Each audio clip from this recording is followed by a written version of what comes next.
Você já ouviu falar da palavra inferno? Ela ressoa em algum canto da sua memória, não é? Inferno. Mas o que realmente significa esse termo? Existe de verdade um lugar assim? E como seria esse inferno? Estamos destinados a sofrer eternamente nele? E além disso, o que dizer dos demônios que habitam esse lugar? Quem afinal está destinado a terminar nesse abismo? Hoje abordarei essas questões e mais. É crucial que você veja este vídeo até o final. Sabe, vivemos em uma época em que muitas congregações e seus líderes evitam falar sobre o inferno. Preferem discutir temas que agradem aos ouvintes, o que satisfaz desejos terrenos. Mas a verdade é que devemos pregar o Evangelho em sua totalidade, abarcando toda a Bíblia, não apenas as partes que nos convêm. A verdade completa é a única que realmente pode libertar. Você sabia que Jesus falou muito mais sobre o inferno do que sobre o céu? Em Mateus 13, versículo 40, se diz: assim como se recolhe e queima a cisânia, assim será ao final dos tempos.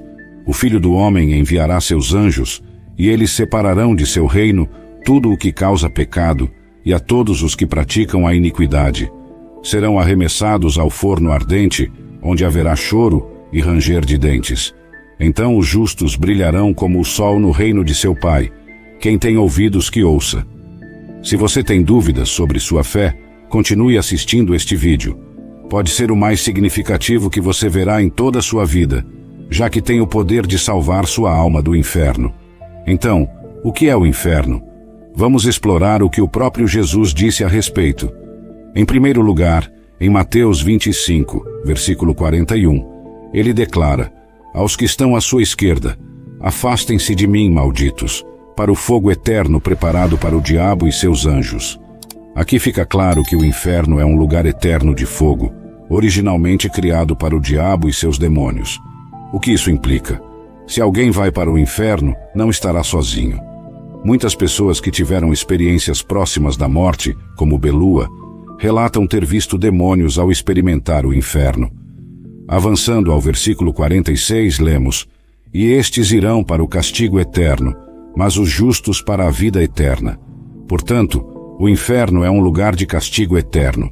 Alguns argumentam que não é eterno, mas a Bíblia contradiz essa visão, afirmando claramente que é um lugar eterno de castigo, destinado àqueles que escolheram viver na terra em pecado, preferindo as trevas à luz e rejeitando a verdade de Jesus Cristo.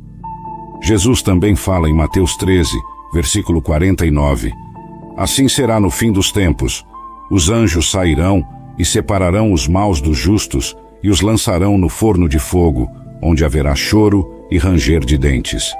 Que descrição terrível! Choro e ranger de dentes. Uma imagem do inferno, onde as pessoas passarão a eternidade nesse estado. É surpreendente que até mesmo alguns cristãos neguem a existência do inferno, apesar de que sua fé se baseia nos ensinamentos de Jesus, que claramente descreve o inferno como um lugar eterno de castigo, com choro e ranger de dentes. O inferno é uma realidade e definitivamente não é um destino que desejamos para nós mesmos ou para ninguém mais. Jesus Cristo advertiu sobre a verdadeira natureza do inferno. Em Marcos 9, versículo 43, ele nos diz: se a tua mão te faz pecar, corta-a. É melhor entrar na vida manco do que com as duas mãos ir para o inferno, para o fogo inextinguível. E se o teu pé te faz pecar, corta-o. É melhor entrar na vida coxo do que com os dois pés ser lançado no inferno. E se o teu olho te faz pecar, arranca-o. É melhor entrar no reino de Deus com um só olho do que com os dois olhos ser lançado no inferno. Estas palavras de Jesus deixam claro o aviso sobre a realidade inegável do inferno. Serás levado para lá se não te afastares do pecado e te voltares para Jesus Cristo, o único Salvador.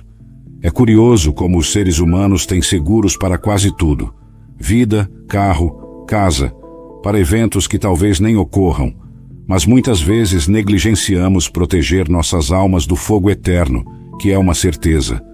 O inferno é um lugar de choro e ranger de dentes, como Jesus reitera em Mateus 25, versículo 30, onde fala das trevas exteriores, um lugar sem a presença de Deus. Em 2 Tessalonicenses, capítulo 1, versículo 9, lemos que estes sofrerão o castigo de eterna destruição, excluídos da presença do Senhor e da glória do seu poder.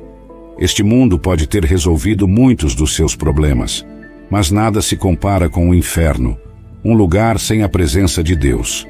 Agora, reflitamos por um momento sobre a verdadeira natureza do inferno. Imagine só por alguns segundos como deve ser estar lá, com o diabo e seus demônios à espreita, onde o verme não morre e o fogo não se apaga. Pense nos lamentos e no ranger de dentes de inúmeras almas que nunca cessam.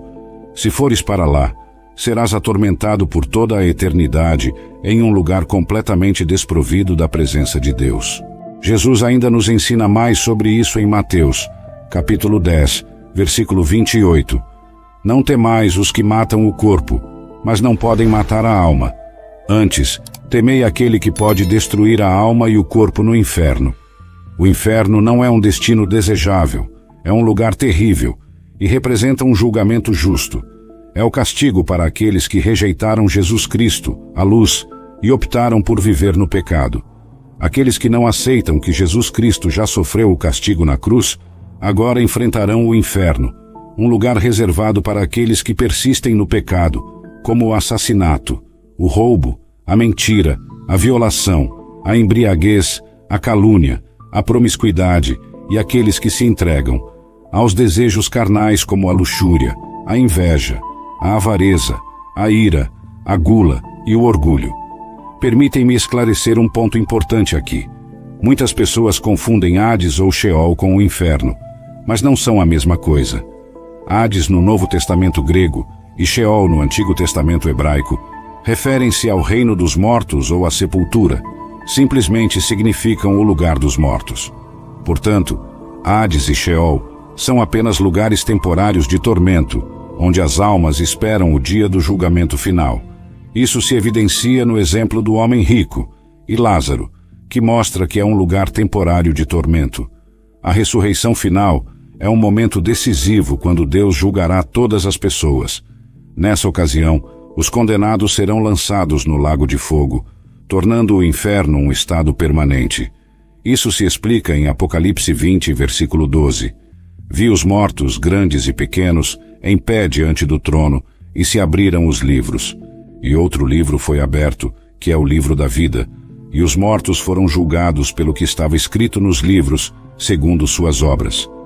O versículo 13 continua: O mar entregou os mortos que estavam nele, e a morte e o Hades entregaram os mortos que estavam neles, e cada um foi julgado segundo suas obras. E a morte e o Hades foram lançados no lago de fogo. Esta é a segunda morte, o lago de fogo. E se o nome de alguém não foi encontrado escrito no livro da vida, esse alguém foi lançado no lago de fogo. A confusão frequentemente surge devido a traduções incorretas das Escrituras. Por exemplo, o Antigo Testamento às vezes usa a palavra inferno no lugar de Sheol, e o Novo Testamento usa inferno no lugar de Hades. Um exemplo disso se encontra no Salmo 16, versículo 10. A versão King James diz: Porque não deixarás a minha alma no inferno, nem permitirás que o teu santo veja corrupção. A palavra hebraica aqui é Sheol, não inferno. Outras traduções, como a ESV, acertam ao dizer: Pois não deixarás a minha alma no Sheol, nem permitirás que o teu santo veja corrupção. Se ainda há confusão entre Hades e inferno, no final, não é o mais crucial. O ponto fundamental é que todos os malfeitores terminarão no inferno por toda a eternidade se escolherem continuar vivendo no pecado e não aceitarem Jesus Cristo como seu Senhor e Salvador. A escolha é clara: rejeitar o pecado e aceitar Jesus ou enfrentar o destino eterno no inferno. Em Apocalipse 21, versículo 8, encontramos um versículo impactante: Mas os covardes, incrédulos, abomináveis, assassinos, praticantes de feitiçaria, fornicadores, idólatras e todos os mentirosos terão a sua parte no lago que arde com fogo e enxofre. Esta é a segunda morte. A Bíblia é muito clara ao afirmar que aqueles que escolhem, e aqui o ênfase está na escolha, Já que cada um tem a liberdade de decidir, neste mundo temporal, enfrentarão as consequências de suas ações. A escolha mais importante é entre a luz e a escuridão. Depois de tomar a sua escolha, terá que lidar com as consequências dela. E se escolher não escolher, isso também é uma decisão, já que equivale a rejeitar Jesus Cristo. Mesmo uma escolha feita sem entusiasmo, apenas para assegurar um lugar no céu, não enganará, pois ele vê o coração de cada um. Isso também se aplica aos cristãos mornos, como Deus declara em Apocalipse 3, versículo 16. Porque és morno, e nem frio nem quente, vomitar-te-ei da minha boca. Não compartilho isso para assustar-te, mas para apresentar a realidade e a verdade, para que tenhas a oportunidade de te voltares para Jesus Cristo e evitar o inferno. Enquanto falamos, milhares de pessoas estão avançando lentamente para o inferno, e muitas delas terminarão lá, se não escolherem Jesus Cristo. Todos os dias, 150 mil pessoas morrem, e muitas delas se dirigem para o inferno. Jesus nos adverte em Mateus 7, versículos 13 e 14. Entrai pela porta estreita, porque larga é a porta, e espaçoso o caminho que leva à perdição, e muitos são os que entram por ela. Mas estreita é a porta, e apertado o caminho que leva à vida, e poucos são os que a encontram. Isto é um lembrete solene da importância de escolher o caminho correto. Este pensamento realmente me impacta. A inevitável realidade de que um dia morreremos é um fato do qual ninguém pode escapar, e eu compartilho isso contigo porque me importo, e não quero que termines no inferno. É importante reconhecer que Deus é amor, e nos oferece um período de graça para nos voltarmos para Ele, mas esse tempo também está se esgotando. É essencial tomar a decisão correta antes que seja tarde demais. Atos 17, versículo 30 nos lembra: Mas Deus, tendo passado por alto os tempos desta ignorância, agora manda a todos os homens em todo lugar que se arrependam, porque estabeleceu um dia em que julgará o mundo com justiça, por aquele homem a quem designou, dando fé a todos com a ressurreição dos mortos. Neste contexto, o homem é Jesus, Deus encarnado, enviado à terra para levar o castigo que merecíamos por nosso pecado. Jesus, que não conheceu o pecado, se fez pecado por nós na cruz. É interessante notar que foi um homem, Adão, quem introduziu o pecado no mundo, e um homem perfeito, Jesus, veio nos libertar do castigo desse pecado, que é o inferno. Frequentemente ouvimos dizer estou salvo, ou ele está salvo, mas o que realmente significa estar salvo? Significa ser resgatado do castigo do inferno, e Jesus já sofreu esse castigo na cruz por nós. Ele carregou com os meus pecados, os teus pecados e os pecados do mundo, embora ele mesmo nunca tenha pecado. 2 Coríntios 5, versículo 21 confirma isso. Aquele que não conheceu pecado, por nós o fez pecado, para que nele fôssemos feitos justiça de Deus. É crucial entender que Deus é o juiz supremo e julgará todo o mundo com justiça. Ele avaliará cada um com base em como viveu a sua vida, considerando todas as ações, pensamentos e tudo o que foi feito neste mundo temporal. Deus vê até aquelas coisas que pensaste que estavam escondidas, as ações secretas e os pensamentos ocultos.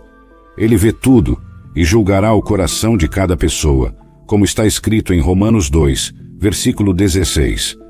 No dia em que, segundo o meu evangelho, Deus julgará os segredos dos homens por Jesus Cristo. Lembre-se, Deus é onisciente, santo, perfeito e justo. Mesmo um único pecado continua sendo pecado, e ninguém é perfeito. Todos somos culpados de pecar, como diz Romanos 3, versículo 23, porque todos pecaram e carecem da glória de Deus. Deus, sendo tão justo como sabemos que é, julgará toda a injustiça e tudo o que está errado neste mundo, o que causa tanto sofrimento e dor. As pessoas frequentemente se perguntam o que há de errado no mundo, mas a resposta está no pecado que entrou nele. Muitos querem culpar a Deus pelas aflições do mundo, mas a verdadeira culpa recai no pecado humano. É essencial compreender esta verdade para perceber a importância da redenção oferecida através de Jesus Cristo. Com a alarmante realidade de que a cada 98 segundos alguém é agredido sexualmente no mundo, fica evidente a extensão do pecado e a necessidade do julgamento divino. Deus, em sua justiça, julgará todos os pecadores. Ele não perdoou nem mesmo os anjos quando pecaram. Portanto, certamente não perdoará aqueles que persistem em seus pecados, como está escrito em 2 Pedro, capítulo 2, versículo 4. Porque se Deus não poupou os anjos quando pecaram, mas os lançou no inferno e os entregou a masmorras de trevas, reservando-os para o juízo.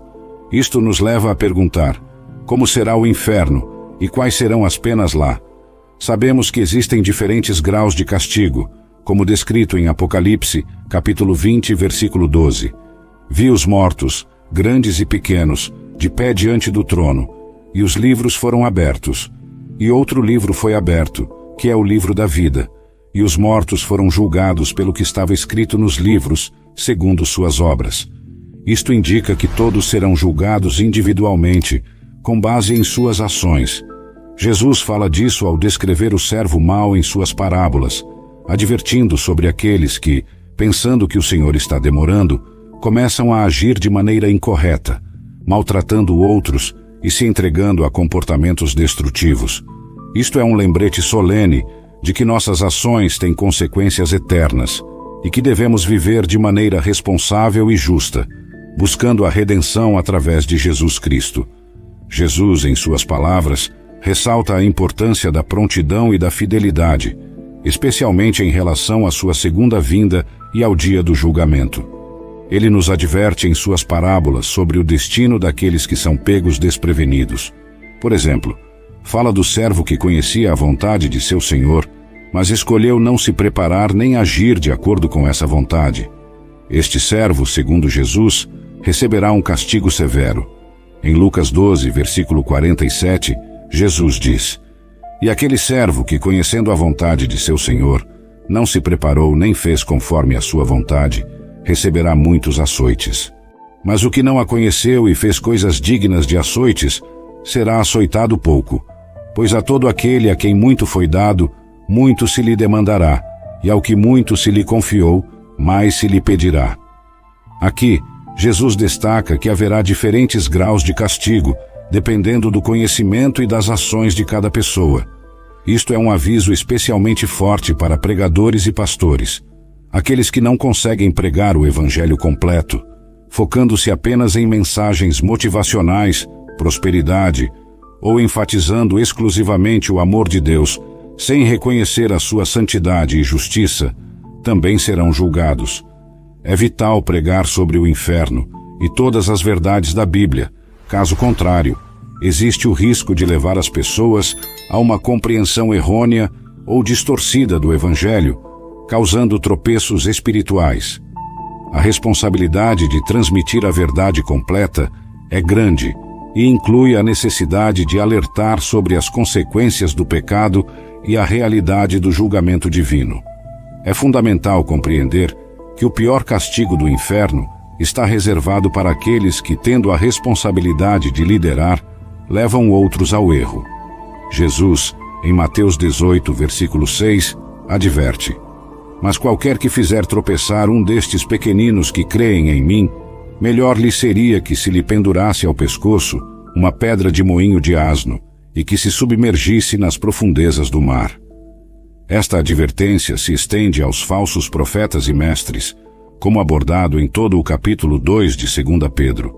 O versículo 17 compara esses falsos mestres a fontes sem água e nuvens levadas por uma tempestade, para os quais a escuridão das trevas foi reservada para sempre. Eles usam palavras vazias e se orgulham de suas tolices, seduzindo outros com paixões sensuais da carne. Prometem liberdade, mas eles mesmos são escravos da corrupção.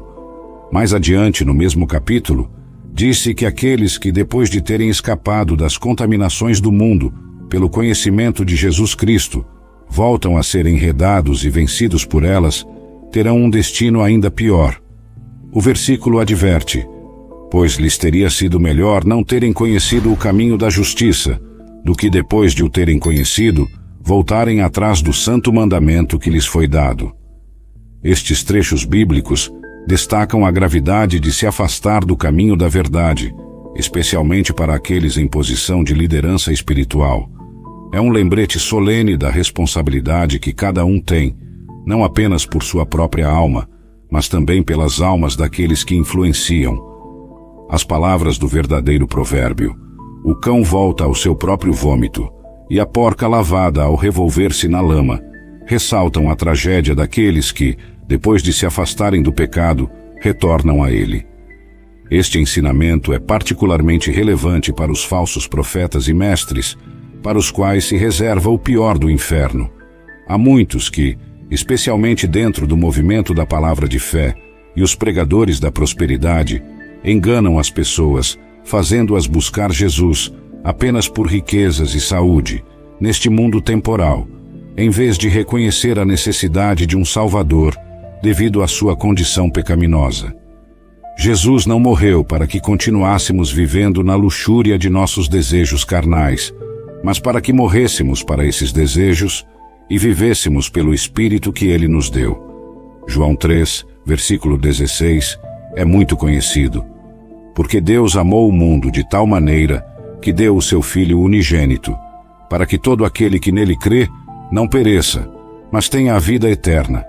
É uma verdade bela e incrível, mas muitos param aí sem explorar o que vem depois. O versículo 17 continua: porque Deus não enviou o seu Filho ao mundo para condenar o mundo, mas para que o mundo fosse salvo por ele. A salvação, portanto, é do pecado e de suas consequências. O versículo 36 reforça essa mensagem: aquele que crê no Filho tem a vida eterna, mas aquele que recusa crer no Filho não verá a vida, mas a ira de Deus permanece sobre ele. Quando Jesus suportou nossos pecados na cruz, absorveu a ira de Deus que estava dirigida a nós, salvando-nos desse destino terrível. Esta doutrina destaca a gravidade do pecado e a importância da obediência e da fé em Jesus Cristo como meio de salvação e libertação da ira de Deus.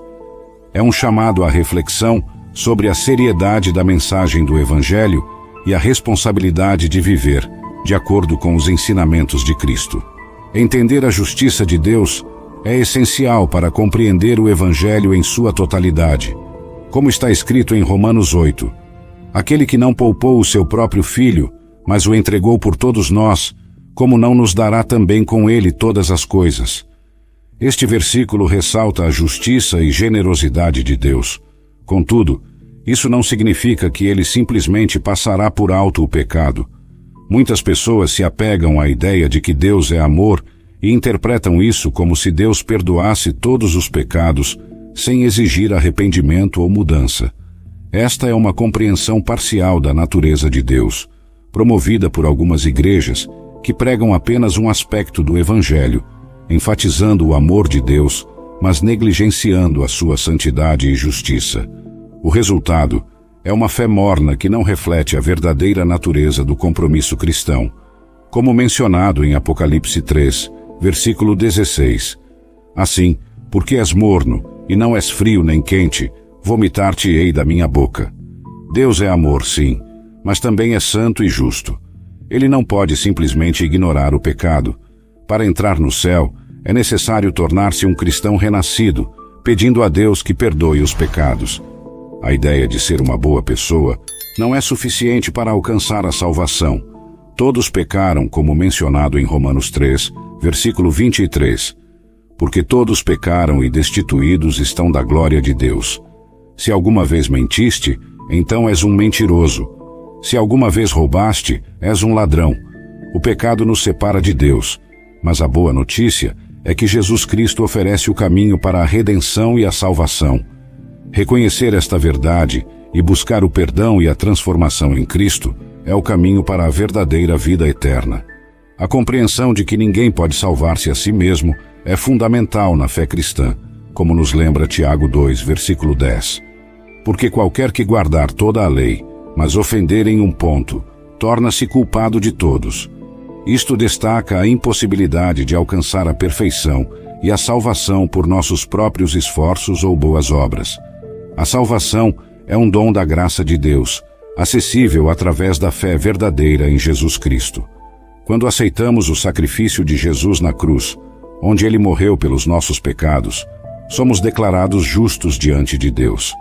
Esta transformação é acompanhada do dom do Espírito Santo, que nos leva a viver uma nova vida caracterizada por boas obras e frutos do Espírito, não como meio de salvação, mas como evidência da transformação que ocorreu em nós.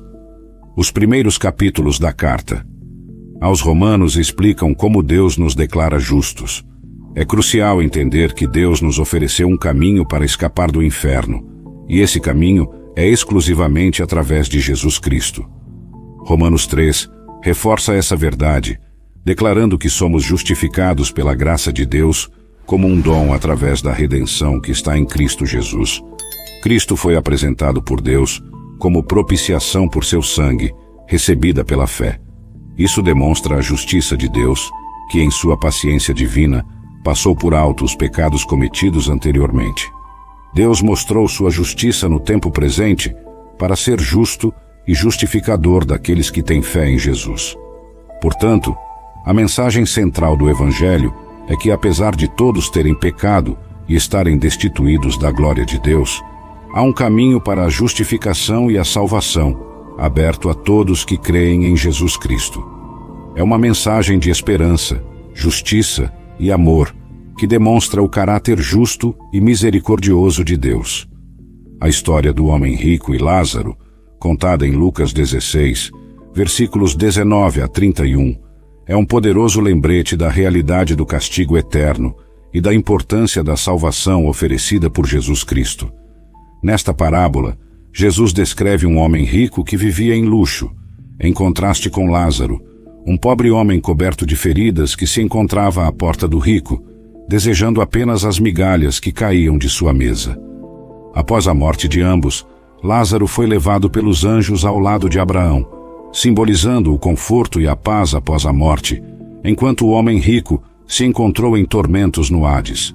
Em seu sofrimento, o homem rico implora a Abraão que envie Lázaro para refrescar sua língua com água, mas é informado que há um grande abismo que separa os dois lugares, tornando impossível tal ajuda. O rico então pede que Lázaro seja enviado à sua casa para advertir seus 5 irmãos, para que não terminem no mesmo lugar de tormento. Esta história ilustra que após a morte não há mais oportunidade de mudar o destino. É um chamado à reflexão sobre como vivemos nossas vidas e sobre a necessidade de aceitar a salvação que Jesus Cristo oferece. Através do sangue de Cristo, o preço pelos pecados foi pago, e somente através da aceitação desse sacrifício somos salvos do castigo do inferno eterno. Esta parábola não é apenas um aviso sobre as consequências da negligência espiritual, mas também uma mensagem sobre compaixão, amor ao próximo e a importância da fé e humildade. Desafia-nos a viver de maneira que reflita os valores do reino de Deus e a reconhecer a urgência da mensagem do Evangelho. A conversa entre o homem rico e Abraão na parábola de Lázaro, citada em Lucas, reflete a importância de ouvir e responder às mensagens contidas nas Escrituras. Abraão destaca que, se não ouvem a Moisés e aos profetas, tampouco serão persuadidos se alguém ressuscitar dos mortos. Isso indica que a revelação de Deus através de sua palavra é suficiente para levar a uma compreensão e arrependimento verdadeiros. A história também nos fornece uma visão do tormento no Hades, um estado de espera para o dia do julgamento final. É um lembrete de que, após a morte, não há mais oportunidades para mudanças ou arrependimento. As pessoas no Hades, como o homem rico, estão cheias de remorsos, mas é tarde demais para elas. Este relato é um chamado poderoso à reflexão sobre a vida e o destino eterno. Os cemitérios são lembretes tangíveis de que todas as gerações antes de nós passaram por este mundo e enfrentaram o destino da morte. A morte é um destino comum para todos, independentemente da fama, riqueza ou status. Cada segundo com fôlego em nossos pulmões é uma oportunidade dada por Deus para nos voltarmos para Ele e aceitá-lo como Senhor e Salvador. Deus nos criou e deseja que estejamos com Ele no novo céu e na nova terra. A escolha entre o céu e o inferno depende de nós e de nossa resposta ao chamado de Deus. Atos 17, versículo 26, sublinha a proximidade e acessibilidade de Deus para todos nós. E de um só, fez todas as nações dos homens para que habitassem sobre toda a face da terra. Este trecho destaca que Deus não está longe. Ele está próximo e acessível a todos que o buscam. A mensagem do Evangelho é universal e está disponível para todos, oferecendo salvação e esperança. A mensagem de Atos 17 ressalta a intenção de Deus de estabelecer períodos e limites para a existência humana, com o propósito de que as pessoas busquem a Deus, tateando em sua direção para encontrá-lo. A beleza deste trecho reside na afirmação de que, apesar de nossa busca, Deus não está longe de cada um de nós, como diz nele. Nele vivemos, nos movemos e existimos. Isso significa que nossa própria existência está intrinsecamente ligada a Deus, e Ele está sempre ao nosso alcance. Você está aqui assistindo a este vídeo porque Deus está lhe dando tempo para tomar uma decisão crucial. A escolha pode parecer complicada, mas no fundo é simples. Escolher entre a escuridão e a luz, escolher Jesus Cristo. O arrependimento dos pecados e a fé em Jesus são os caminhos para a salvação. Romanos 10, versículo 9, declara claramente: se confessares com a tua boca que Jesus é o Senhor, e creres em teu coração que Deus o ressuscitou dentre os mortos, serás salvo. A salvação vem pela fé, que se expressa tanto no coração quanto nas palavras. Deus, neste exato momento, está batendo à porta do teu coração, como diz em Apocalipse 3, versículo 20. Eis que estou à porta e bato. Se alguém ouvir a minha voz e abrir a porta, entrarei em sua casa e cearei com ele e ele comigo. Deus espera que você abra o seu coração. Não seria este o momento de deixá-lo entrar? Abrir o seu coração para Deus significa mais do que estar a salvo do tormento eterno do inferno. Também é encontrar a sua verdadeira identidade em Jesus Cristo. Ele é o Criador, e no seu desígnio encontramos nosso propósito e significado verdadeiros. Esta é uma oportunidade de transformação e redenção, um convite para uma vida plena e eterna em comunhão com Deus. A tua existência na Terra não é um acidente, produto apenas de uma combinação aleatória de elementos químicos. Há um propósito maior, uma verdade profunda que vai além das explicações materiais ou científicas. Aceitar esta verdade é o primeiro passo para encontrar as respostas que buscas. Não é nas coisas materiais, como drogas, dinheiro, relacionamentos, viagens, álcool ou passatempos, que encontraremos a verdadeira satisfação. Esse vazio profundo que sentes, essa sensação de que algo falta, não pode ser preenchido com experiências ou posses materiais. Jesus Cristo é a única porta para esse vazio interior. Como diz João 4, versículo 24, Deus é Espírito, e aqueles que o adoram devem adorá-lo em espírito e em verdade. Somente Ele pode preencher essa parte espiritual dentro de ti, transformando a tua vida. A minha própria experiência é um testemunho disso. Eu vivia seguindo os meus desejos carnais, entregue ao excesso de bebidas e festas, longe de ser considerado uma pessoa boa. Mas quando Jesus Cristo abriu os meus olhos para a verdade, eu não pude mais escapar dela. Ao aceitá-lo, foi como se eu começasse a viver de verdade, recebendo vida espiritual e o Espírito de Deus. A minha perspectiva sobre a vida mudou drasticamente. Essa transformação é o que Jesus oferece a cada um de nós. Ele nos chama para uma vida de verdadeira liberdade e propósito. Ao aceitar Jesus, não só escapamos do julgamento eterno, mas também entramos em uma relação com Deus que preenche nossas vidas de paz e alegria verdadeira. É um convite para descobrir quem realmente somos e viver de acordo com o desígnio divino que Ele estabeleceu para cada um de nós. A tua decisão de te voltares para Deus e aceitar Jesus Cristo como teu Senhor e Salvador é um passo fundamental para uma vida transformada. Se oraste sinceramente, buscando o perdão e a redenção que só Deus pode oferecer, agora és parte da família de Deus. Bem-vindo. No entanto, o caminho não termina aqui. O caminho cristão é uma jornada contínua de crescimento, aprendizado e transformação. Encorajo-te a continuar buscando a Deus, estudando a Bíblia, participando de uma comunidade de fé e cultivando uma relação diária com Deus através da oração e meditação. Lembra-te sempre de que Deus te ama profundamente. Seu amor é incondicional e Ele tem um plano maravilhoso para a tua vida.